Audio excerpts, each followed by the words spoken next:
Hello student, তোমরা সবাই কেমন আছো? আজকে চলে এসেছি নতুন একটা ভিডিও নিয়ে। আজকে তোমাদের দেখানো হবে মাইক্রোসফট ওয়ার্ড। আজকে তোমাদের মাইক্রোসফট ওয়ার্ডে কী কী কোশ্চেন দেখানো হবে এবং সেগুলো দেখে নাও।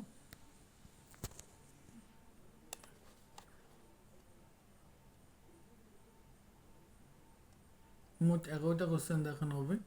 চলো প্রথম কোশ্চেনটা দেখে নিই। কী বলেছে? How will you open bracket দিয়ে এন্টার দি এমএস ওয়ার্ড। তো আমরা এমএস ওয়ার্ড কী করে ওপেন করব সেটা দেখে নেব। চলো আমরা এটাকে মিনিমাইজ করে নিই।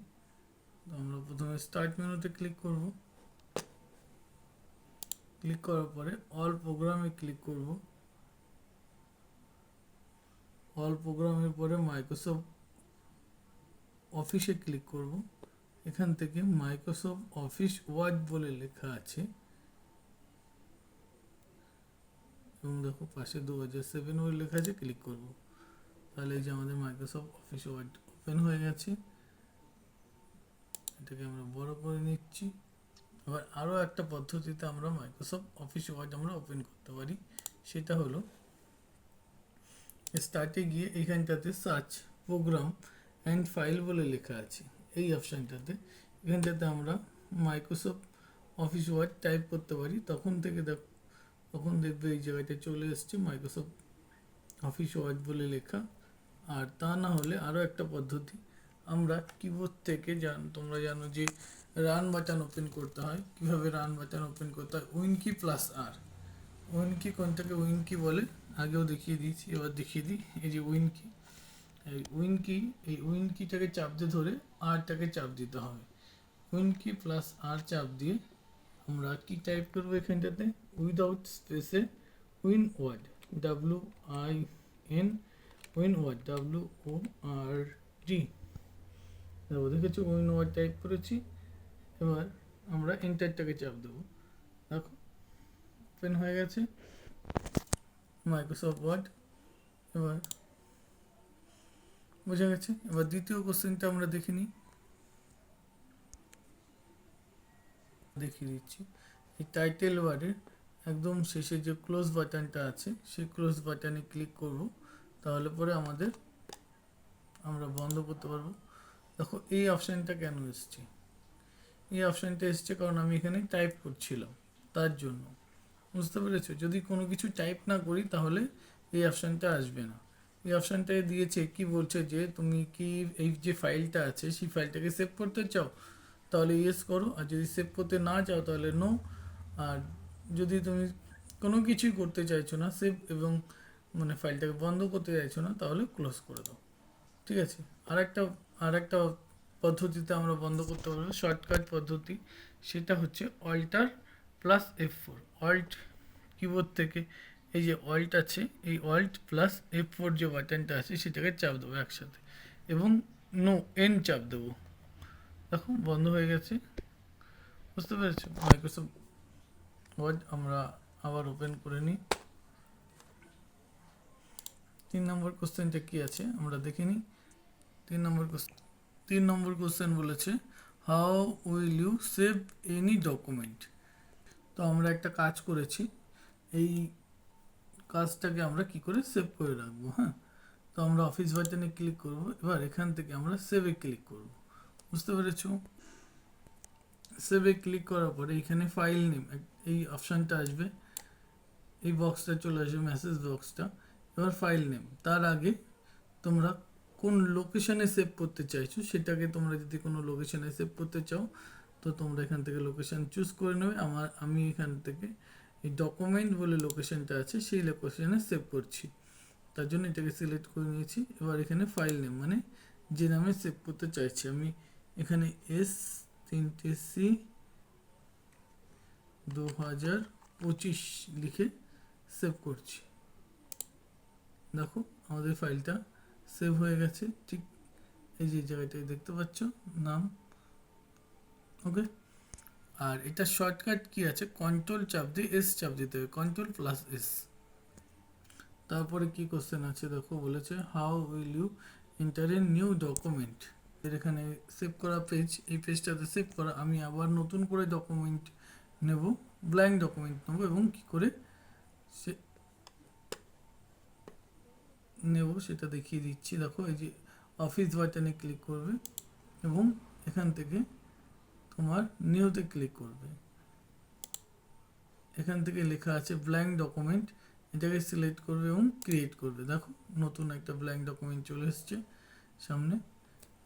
আর এটার শর্টকাট কি, নিউ ব্ল্যাঙ্ক ডকুমেন্ট নেওয়ার শর্টকাট কি, Ctrl+N। এবার নেক্সট কোশ্চেন কি বলেছে, how will you open any save document.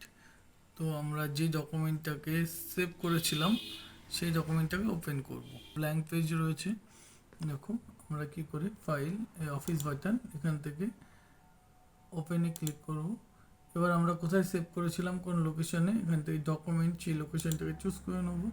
এবার ফাইল নেম, কী নামে সেভ করেছিলাম, আমরা সেভ করেছিলাম S3C দিয়েছিলাম এবং 2025 এবং তার পাশে দেখো একটা লেখা আছে, এই যে আমাদের সেভ করলে পরে .docx হচ্ছে আমাদের মাইক্রোসফট অফিস ওয়ার্ডের এক্সটেনশন ফাইল নেম।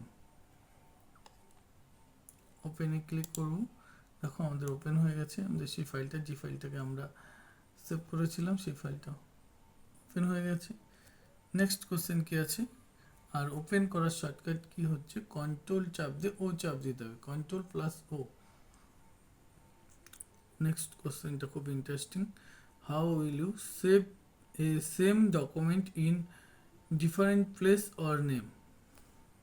কি বলতে চাইছে যে আমরা একবার সেভ করেছি, সেই সেভ করা ডকুমেন্টটাকে পুনরায় সেভ করব, হয় আলাদা প্লেসে, না হয় আলাদা নেমে। ঠিক আছে, তো আমরা তো কী করব, অফিস বাটনে ক্লিক করব, সেভ অ্যাজ এ ক্লিক করব। সেভ করেছিলাম আমরা প্রথমে, এই সেভ অপশানে চাপ দিই।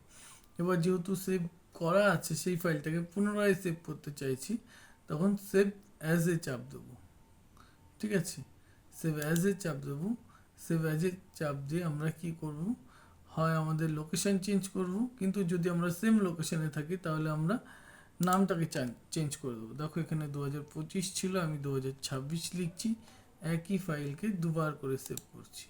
এটা অনেক কাজের জন্য করা হয়, যে এটাকে আমাদের প্রথম যে ফাইলটা থাকে সেই ফাইলটাকে আমরা কোনো নষ্ট করতে চাই না, তার জন্য পুনরায় আমরা সেভ অ্যাজ করে নিই যাতে নষ্ট না হয় প্রথম ফাইলটা।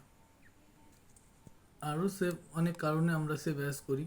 ধরো একটা ফাইলকে একবার সেভ করেছি 2025-26 ইয়ারে, আবার সেম ডকুমেন্টটাই রেখেছি তখন 2026-27 সেশনের জন্য, তো সেভ অ্যাজ এ কাজ করতে হবে, বুঝতে পেরেছো। আচ্ছা, নেক্সট কোশ্চেন আমরা দেখে নিই কি আছে। নেক্সট কোশ্চেনটা বলেছে, how will you set up the page. আমরা কি করে পেজ সেট আপ করবো, এটাও খুব ভাইটাল কোশ্চেন। দেখো এখানে আমি একটা চিঠি লিখেছি, ঠিক আছে, তো এই চিঠিটা অল্প একটু জায়গার মধ্যে হয়ে গেছে, তো আমি এটাকে আরেকটু নিচের দিকে নামাতে চাইছি, যে উপরে।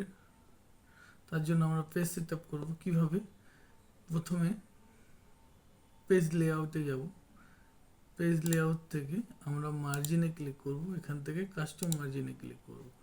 এবার আসছি আমরা পেপার সাইজ। নিশ্চয়ই আমি লেটারটা লিখেছি, বা তোমরা যে কোনো কিছু লিখবে ডকুমেন্ট, সেটাকে প্রিন্ট করবে, কোন ধরনের পেপারে প্রিন্ট করবে সেই পেপারটাকে এখানে চুজ করে নেবে। আমরা সাধারণত A4 সাইজে প্রিন্ট করে থাকি, তার জন্য A4 সাইজটাকে আমি চুজ করব। আচ্ছা, এবার আসছি মার্জিন। তো আমার লেখাটা জায়গা অনেক রয়েছে দেখে আমি তাই টপ উপরে বাড়িয়ে দেবো মার্জিনটাকে, আর রাইট সাইডে বাড়িয়ে দেবো, ওকে করব। দেখেছো, ঠিক আছে। মার্জিন সেটআপটা খুব গুরুত্বপূর্ণ। মার্জিনটা কিসের জন্য গুরুত্বপূর্ণ, ধরো তোমার লেখা বেশি আছে তখন তুমি মার্জিনটাকে কমিয়ে নেবে, এবং যদি তোমার লেখা কম থাকে, যেরকম আমার লেখাটা এখানে খুব অল্প ছিল, তাই আমি মার্জিনগুলোকে একটু বাড়িয়ে নিয়েছি। বুঝতে পেরেছো? আচ্ছা, আরও একটা জিনিস, এটা তুমি লম্বা এবং চওড়ায় লিখতে পারবে। দেখে নাও সেটা কীভাবে।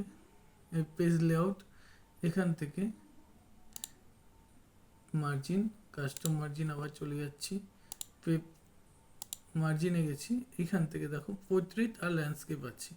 এই ল্যান্ডস্কেপে করলে পরে চওড়ায় হয়ে যাবে, আর পোর্ট্রেটে থাকলে পরে সেটা লম্বায় থাকবে। বুঝতে পেরেছো? আমি ল্যান্ডস্কেপে করে নিয়েছি, ওকে, তাহলে চওড়ায় হয়ে গেছে, দেখেছো? আবার যদি আমি পোর্ট্রেটে করে দিই তো লম্বায় হয়ে যাবে। ওকে, আচ্ছা, নেক্সট কোশ্চেন কি আছে দেখে নিই। How will you insert the header and footer? Header and ফুটারটা কি? হেডার অ্যান্ড ফুটার হচ্ছে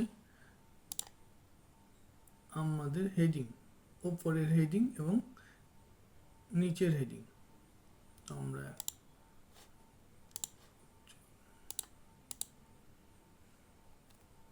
দেখো দেখো আমি এখানে একটা টাইপ করেছি, তো আমি চাইছি যে আমি এখানে 3টে পেজ টাইপ করেছি। হ্যাঁ, একটা 1, 2 এবং 3। তো 3টে পেজ কিসের জন্য টাইপ করেছি? এটা একটা টাইপিং। তো আমি চাইছি যে এইখানটাতে টাইপিং বলে লেখা থাকবে। এই যে এখানে যেরকম ফার্স্ট পেজে রয়েছে সেটা প্রত্যেকটা পেজে লেখা থাকবে। তো তার জন্য আমাদেরকে কি করতে হবে? তার জন্য আমাদেরকে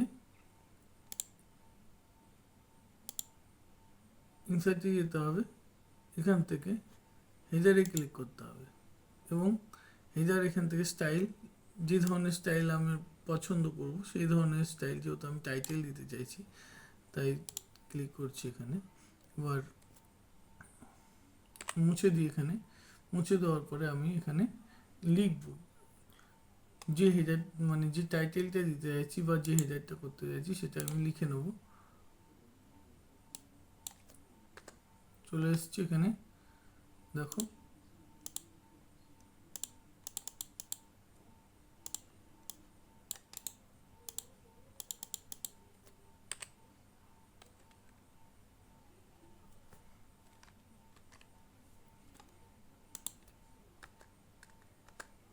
আচ্ছা, এবার একটা পেজ বাইরে ক্লিক করো, এই লেখাটার মধ্যে ক্লিক করো, দেখো আপনা আপনি দ্বিতীয় পেজে চলে এসছে এবং আপনা আপনি তৃতীয় পেজেও চলে এসছে।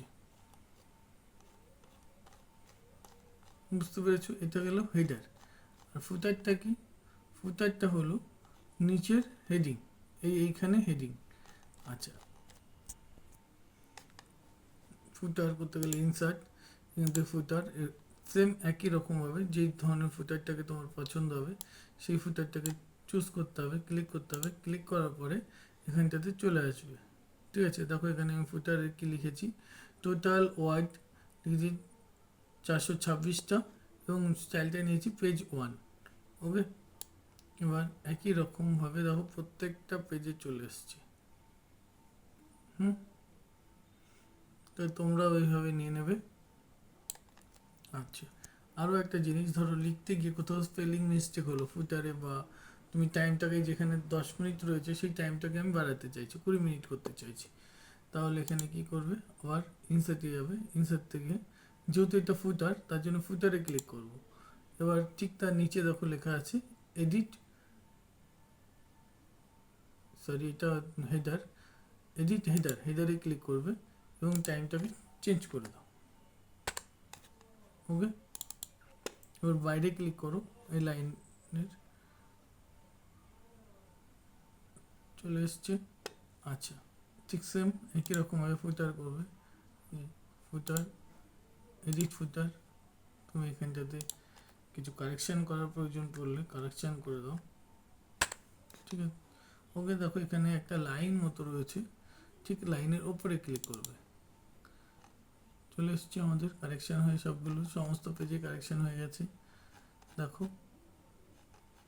আচ্ছা, আরেকটা কাজ কি আছে, রিমুভ ফুটার বা header, insert header, remove header, দেখো প্রত্যেকটা পেজ থেকে হেডার গায়েব হয়ে গেছে। আবার ফুটার, রিমুভ ফুটার। দেখো নিচে আর কোনো হেডার বা ফুটার নেই, দুটোই রিমুভ হয়ে গেছে। বুঝতে পেরেছো? আবার কিন্তু তোমাদেরকে টাইপ করে লিখতে হবে, তারপরেই আবার আসবে। বুঝে গেছে? আচ্ছা, আজকে এই পর্যন্তই থাক। আবার নেক্সট দিন পরের কোশ্চেনগুলো দেখাবো।